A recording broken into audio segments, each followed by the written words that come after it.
All right, for the next 3 days, we're going to be looking at the last topic that you will learn for calculus this year, and it's volume when you rotate a curve around the x, the y axis, and we'll even see being able to rotate it around another line. This is a very visual lesson. I will be honest, spatial reasoning is not my forte, but we are lucky that we have some technology that can demonstrate to us what exactly we are doing. First of all, take a look at this picture here. I think this picture really captures what we're doing pretty well. So we've got this curve, f of x here, and think about it coming out and around and rotating around that x-axis. So as it does, each little section will basically create a cylinder of volume underneath it.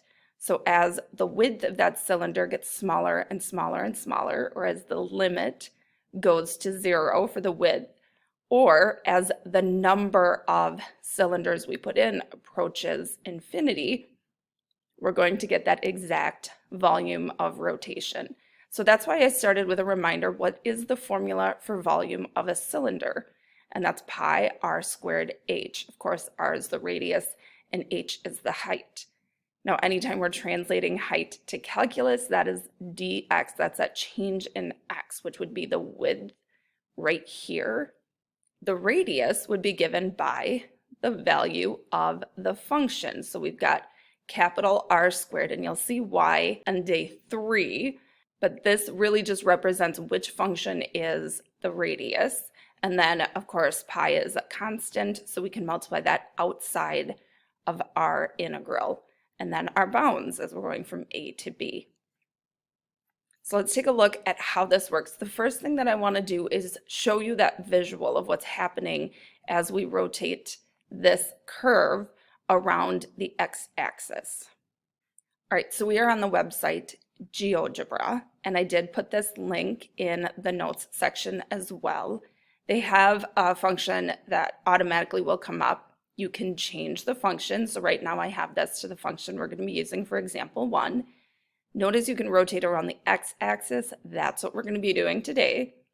Tomorrow we're going to learn how to rotate around the y-axis, so we can use this as a resource tomorrow as well.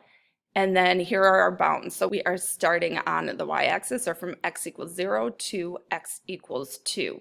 Right here is a slider, and this will allow you to see the rotation. So right now we just see this flat surface. There's the curve, that x cubed over 2. And as this angle of rotation, as we slide that out, we'll see that pop up and rotate around the x-axis. So this shape here is what we're going to be finding the volume of in our first example. So again, we're going to take all of these little cylinders, and then the cylinders are getting bigger and bigger as that curve moves away from the y-axis. This method that we're using today and tomorrow is called the disk method. And then on day 3, we're going to learn something called the washer method. So starting off, thinking about that volume of a cylinder formula. Now, I will say a really common mistake is for students to lose that pi. You get so focused in on what is the radius of the function, what's the function itself, the dx is the height, and that pi tends to get forgotten. So if you write the volume formula for a cylinder before you start your definite integral, then you will be much less likely to lose that pi. All right, we saw our bounds were going from 0 to 2. The radius for each of those cylinders was the function itself. We have 1/2 x cubed.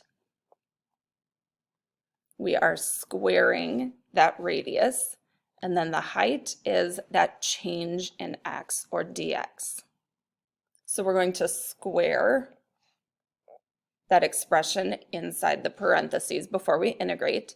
1/2 squared gives us 1/4, and x cubed squared gives us x to the 6th, and then we can go ahead and integrate.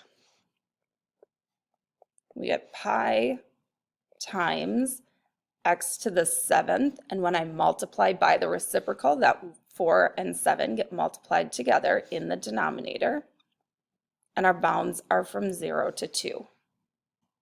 We can also pull that 1/28 out with the pi And then I can just focus in on 2 to the 7th power is 128 minus 0 to the 7th power is 0. And then finally we can simplify and we get 32 pi over 7. Just like with the area, I want you guys to remind yourselves we are finding volume, so we're going to label it with cubic units. On our next example, here's our function that we are going to be rotating around the x-axis. Here are our bounds. Y equals 0, so that's the x-axis.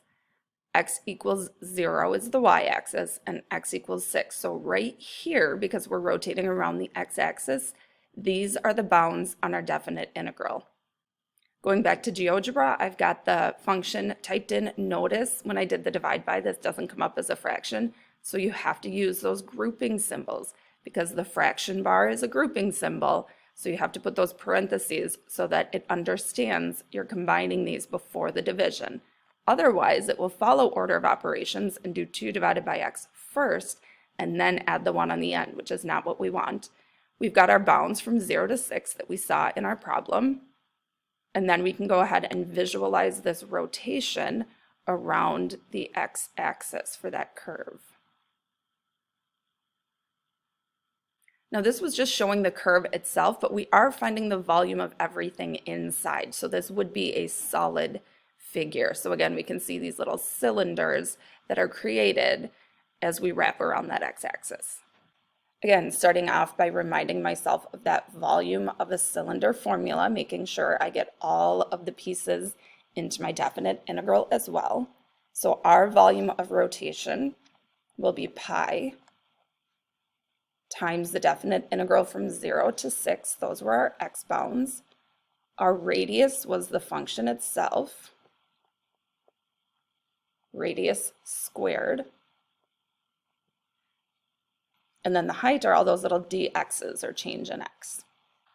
Now this one you might think I would let you use your calculator for. However, this one isn't too bad to integrate by hand. If I let u equal that denominator, then du equals dx, and it's a simple u substitution. So we still have pi as a coefficient. Now our bounds will not be from 0 to 6 because I did use substitution, so I'll have to come back to those. 2 squared is 4 over denominator squared. Again, I'm squaring each piece because of this power on the outside of our parentheses. And then we have du. All right, so let's find our u bounds. So the lower bound for u, I will do 0 plus 1 to get 1. And then our upper bound for u will be 6 plus 1 to give us 7. Putting those u bounds on my function. So I'm going to do two things now. I am going to pull that constant of 4 out with my pi, and I am going to bring u to the numerator and make that exponent negative. Now I can use my power rule to integrate. Again, 4 pi comes along as we integrate, adding 1 to the power and multiplying by the reciprocal, and then I'm evaluating from 1 to 7.